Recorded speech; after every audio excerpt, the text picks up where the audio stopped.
So, for me, the daily confrontation with fear has become a real practice for me since about three years ago.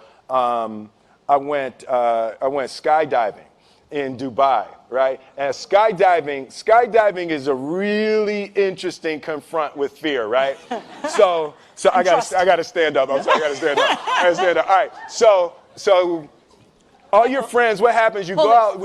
Oh, sorry. Oh, I dropped my thing. Yeah. So what happens is you go out the night before and you take a drink with your friends, and somebody says, "Yeah, we should go skydiving tomorrow."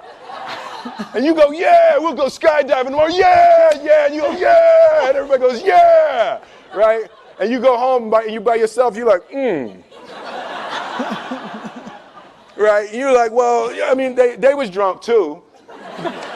Right? So maybe they not, maybe, I mean, we don't have to go. We don't have to do it.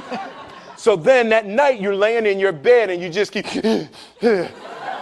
and you're terrified. You keep imagining over and over again jumping out of an airplane, and you can't figure out why you would do that, right? And you're laying there and you have the worst night's sleep of your life, but you still have the hope that your friends were drunk, right? So you wake up the next day and you go, down and you say where you were going to meet and everybody's there. You're like, oh, shit. All right, cool. Right? So you get in the van and you don't know that your friends had the same night that you had because they're pretending like they didn't. They're like, yeah, man, my uncle's a Navy SEAL and, this is going to be great. I've been looking forward to this. And you're like, oh, my God. And your stomach is terrible. You can't eat and everything, but you don't want to be the only punk who doesn't jump out of this airplane.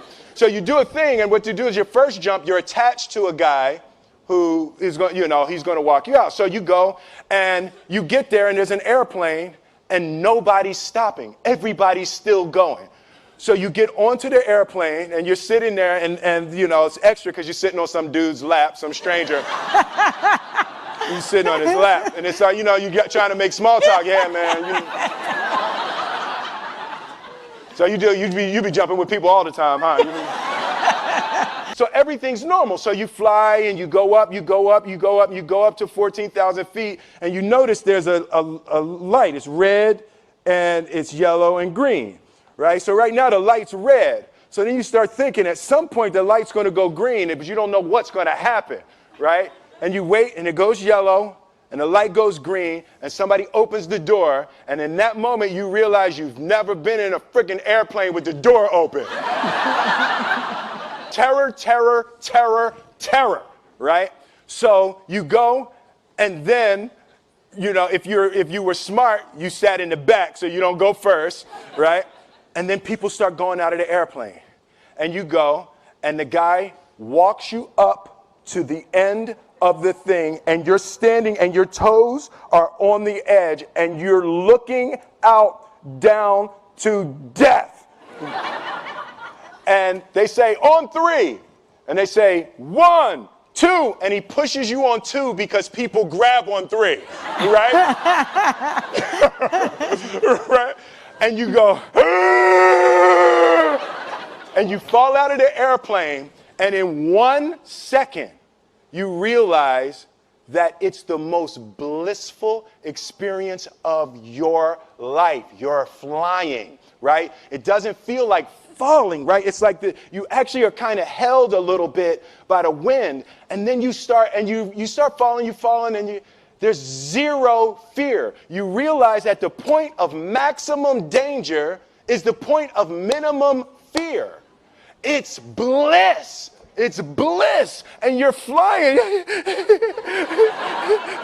right? And you're doing that, and then 20 seconds, 25 seconds, 40 seconds, and you have enough time to just kind of be like, oh, shit, that's that building. I saw like that one.